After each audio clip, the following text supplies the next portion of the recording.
Back to my channel JK tutorial. हम कर रहे थे क्लास 9th की साइंस का chapter 3 that is atoms and molecule, जिसमें हमने लास्ट टाइम डिस्कस किया था लॉ ऑफ केमिकल कम्बिनेशन। हमारा आज का टॉपिक है व्हाट इज़ एन एटम, जिसमें हम एटम के बारे में ब्रीफली डिस्क्राइब करेंगे। लेकिन उससे पहले जो मेरे चैनल पर न्यू है, मेरी वीडियो को फर्स्ट टाइम देख रहे हैं, वो उसे सब्सक्राइब करना ना भूलें। चलिए स्टार्ट करते हैं। What is an atom, atom क्या होता है। तो आपने देखा होगा जो मैसून मिस्त्री होते हैं, जो बिल्डिंग बनाते हैं, तो पहले क्या बनाते हैं, वॉल्स बनाते हैं, ठीक है, दीवारें बनाते हैं, बिल्डिंग की दीवारें बनती हैं। फिर उन वॉल्स के क्या बना देते हैं, रूम बना देते हैं। फिर रूम को ही ज्वाइन कर करके उनकी कलेक्शन को, मतलब रूम्स के ऊपर रूम बना बना के ज्वाइन करके क्या बना देते हैं, बिल्डिंग बन जाती है। मीन सबसे पहले बिल्डिंग की दीवारें बनती हैं। दीवारें किससे बनती हैं, आपकी ब्रिक्स से बनती हैं, ठीक है। तो वही ब्रिक्स को जोड़ जोड़ के दीवारें बनी, दीवारों को जोड़ के रूम बन के, रूम को ज्वाइन करके आपकी बिल्डिंग बन गई।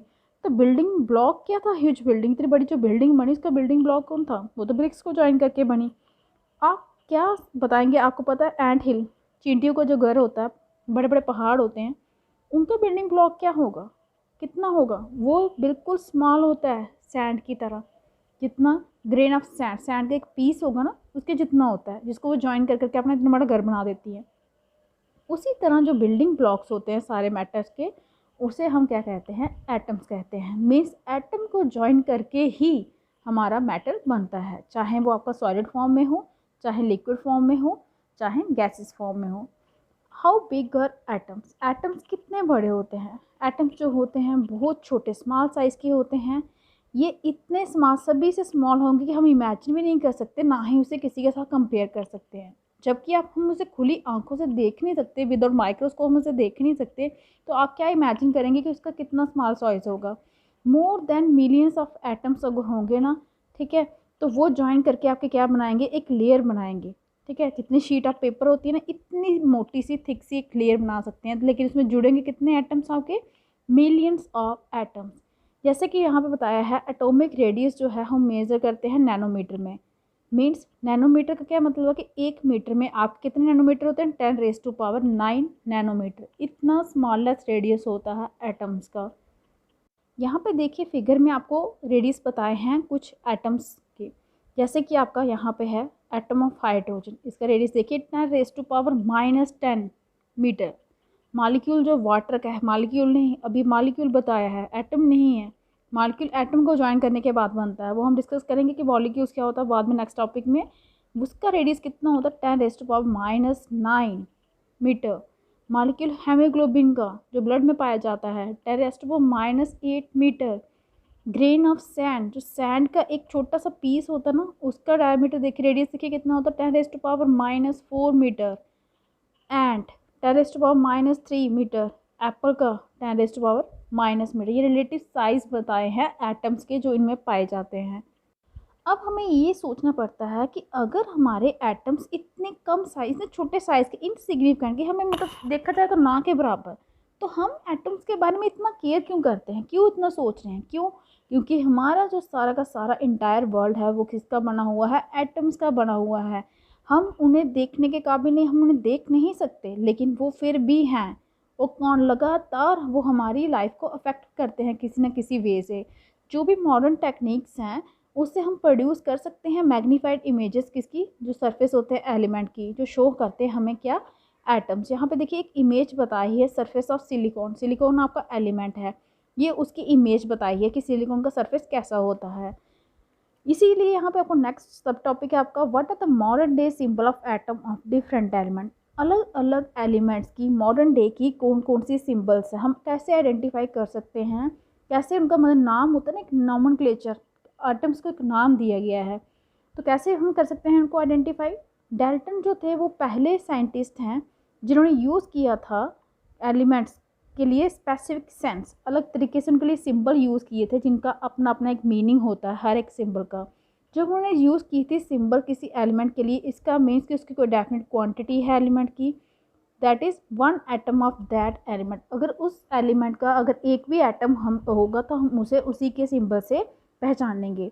फिर इसके बाद बैजुलस ने सजेस्ट किया कि जो सिंबल हैं एलिमेंट की वो किसकी बनी हो 1 या 2 लेटर्स की, name of the element. Means अगर हमें किसी का एलिमेंट लेना है तो किसी का नाम देना है उसके एटम का, तो हमने सिंबल क्या रखनी है, एक या दो लेटर उसी सेम एलिमेंट का।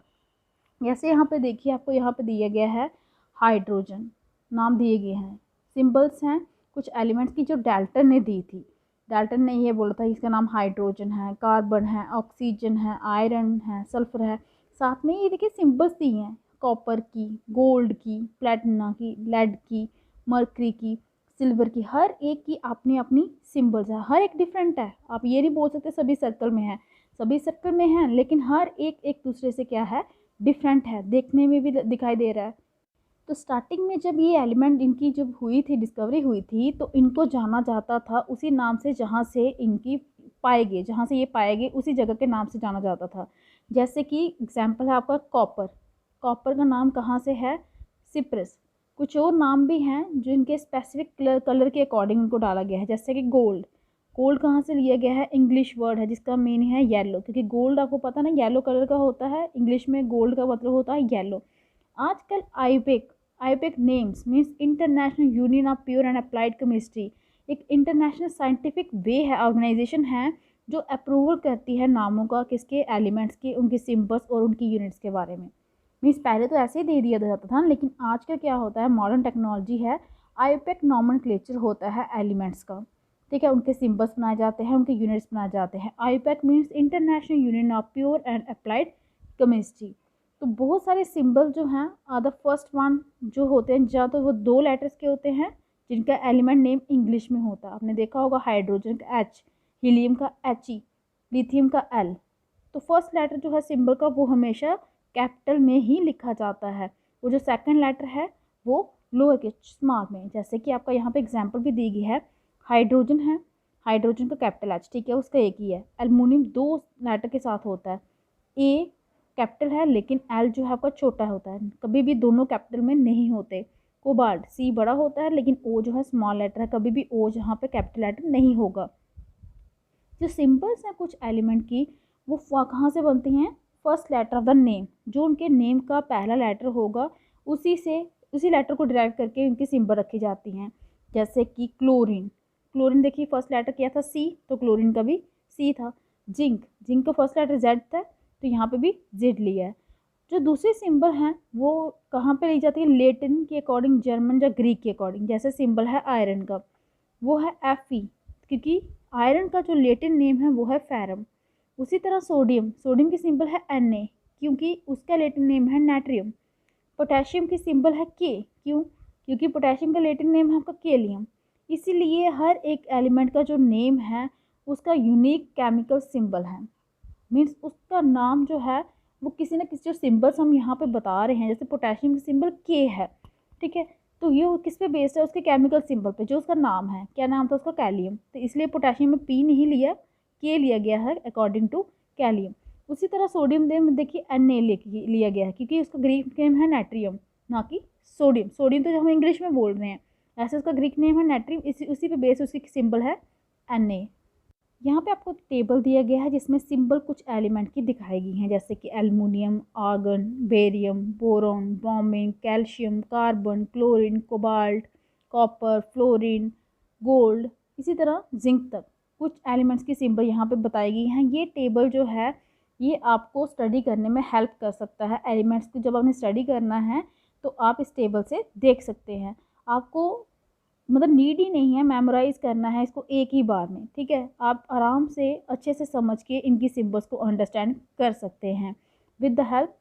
और इसकी हेल्प के टेबल से आपको ये सिंबल धीरे धीरे हो जाएंगे, जैसे जैसे टाइम पास होगा, जब आपसे बार बार यूज़ करेंगे तो ऑटोमेटिकली आपको जो है आपके माइंड में ये सिंबल्स जो है वो सेटअप हो जाएंगी।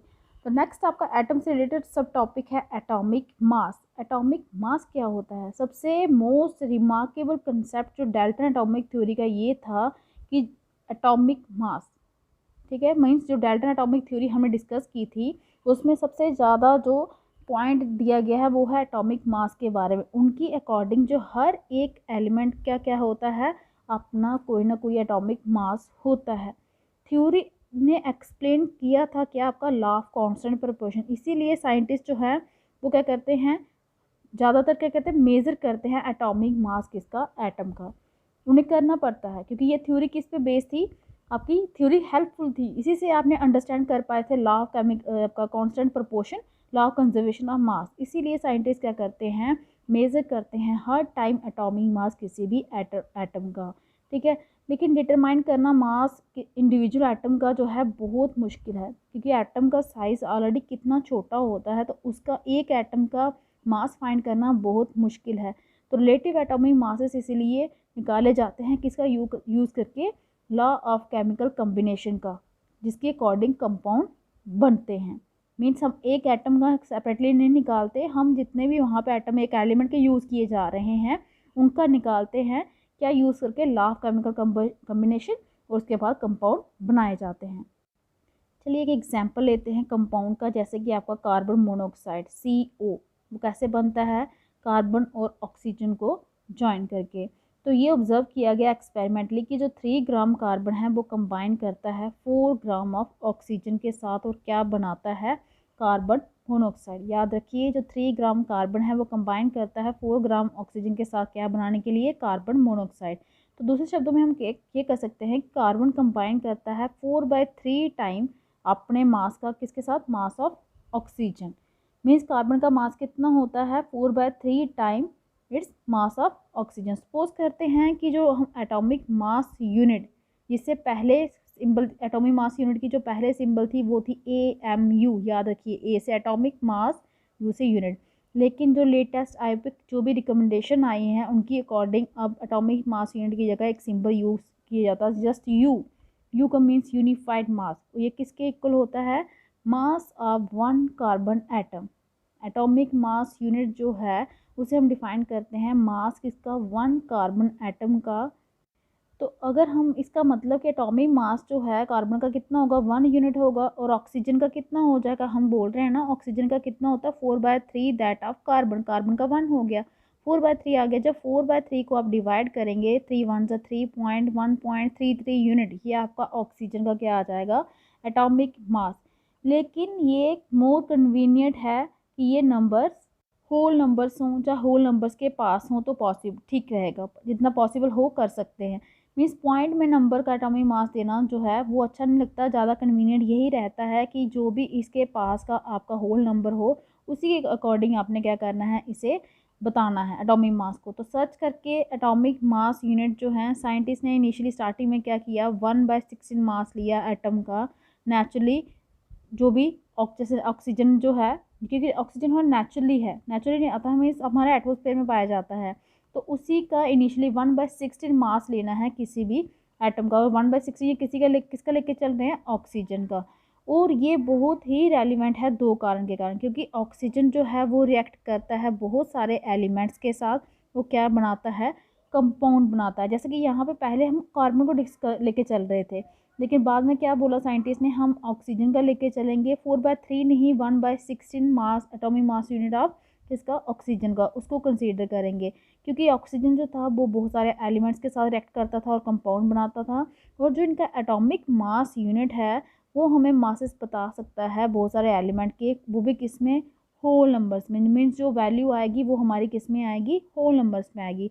फिर बाद में 1961 में यूनिवर्सली एक्सेप्ट किया गया एटॉमिक मास यूनिट किसको, कार्बन 12 आइसोटोप को, जिसको स्टैंडर्ड माना गया। बेसिक में आज तक वही यूज़ किया जाता है मेज़र करने के लिए आपका एटॉमिक मास। पहले देखिए कौन सा था आपका, 4/3 कार्बन वाला, वो भी आपका कैंसिल हो गया। फिर आपका 1/16 ऑक्सीजन वाला आ गया, वो भी कैंसिल हो गया। फिर यूनिवर्सली पूरे ब्रह्मांड में ये माना गया एटॉमिक मास यूनिट किसका, हम किसको कंपेयर करेंगे, कार्बन 12 आइसोटोप को, इसी को यूज़ किया जाता है मेज़र करने के लिए एटॉमिक मास। तो 1 एटॉमिक मास यूनिट किसी भी मास यूनिट का किसके इक्वल होता है, 1/12 the mass of 1 atom of carbon 12। ठीक है, याद रखिए 1 एटॉमिक मास यूनिट अगर हमें डिफाइन करना हो किसके इक्वल होता है, mass unit equal to 1/12 the mass of the atom of carbon 12। तो जो रिलेटिव एटॉमिक मास होता है सभी एलिमेंट्स का वो कितना फाउंड हुआ, किसके अकॉर्डिंग फाउंड करना, हमने 1/12 की अकॉर्डिंग ही फाउंड करना है। जैसे हम पहले 4/3 की अकॉर्डिंग कर रहे थे, फिर 1/16 ऑक्सीजन वाले की अकॉर्डिंग कर रहे थे, अब आपने करना है 1/12 the mass of the carbon atom. Imagine कीजिए एक फ्रूट सेलर है जो फ्रूट्स बेच रहा है, उसके पास कोई स्टैंडर्ड वेट्स नहीं है, उसने वाटरमेलन लिया और कहा कि इसका मास किसके इक्वल है, 12 यूनिट्स के इक्वल है। 12 watermelon units means 12 fruit mass unit, ठीक है। मीन्स उसने इसको वाटरमेलन को 12 पार्ट में डिवाइड करके बताया है। उसने क्या किया, 12 इक्वल पीस के वाटरमेलन के और फाइंड किया मास हर एक फ्रूट का जिसे वो बेच रहा था। याद रखिए किसको डिवाइड किसको किया है, वाटरमेलन को डिवाइड किया 12 इक्वल पीसेस में, ठीक है। और फाइंड किया मास हर एक फ्रूट का जिसे उसने बेचा और रिलेटिव मास हर एक पीस का किसके, वाटरमेलन का। उसने सेल किए इसके फ्रूट किसके according, relative fruit mass unit के अकॉर्डिंग। कहना का मीन्स उसने बाकी कैसे फ्रूट कैसे बेचे, उसने वेट करने के लिए किसका यूज़ किया, आपके वाटरमेलन का। फॉर एग्जांपल वो 12 यूनिट्स में बेच रहा था ना, समझ लीजिए, या 12 kg 12 ग्राम, मीन्स हर एक पीस को वो 1 ग्राम कंसीडर कर रहा था, जहाँ 1 kg के इक्वल कंसीडर कर रहा था। जैसा कि यहाँ पे फिगर में आपको दिखाया गया, ये देखिए उसने एप्पल बेचने थे लेकिन वेट की जगह उसने किसका यूज़ किया है, वाटरमेलन का। उसी तरह हम जब बाकी मतलब एटम्स का वेट हमें निकालना हो, एटॉमिक मास यूनिट निकालना हो, वो यहाँ पे आते हैं। लेकिन यहाँ पे वेट किसका यूज़ किया जाता है, एटॉमिक मास किसका यूनिट यूज़ किया जाता है, कार्बन 12 का, जिसे हम कितना कंसीडर करते हैं, 1/12। उसी तरह से रिलेटिव मास, एटॉमिक मास है किसी भी एलिमेंट का, उसे हम डिफाइन कर सकते हैं एवरेज मास किसी भी एटम का, जब हम उसे कंपेयर किससे करते हैं, 1/12 मास ऑफ कार्बन एटम का। तो यहाँ पे देखिए एटॉमिक मास कुछ फ्यू एलिमेंट्स के बताए गए हैं, जैसे कि हाइड्रोजन का एटॉमिक मास यूनिट है आपका 1, कार्बन का 12, नाइट्रोजन का 14, ऑक्सीजन का 16, सोडियम का 23, मैग्नीशियम का 24, सल्फर का 32, क्लोरीन का 35.5, कैल्शियम का 40। ये आपने थोड़े माइंड में रखने हैं, रिमेंबर रखना है।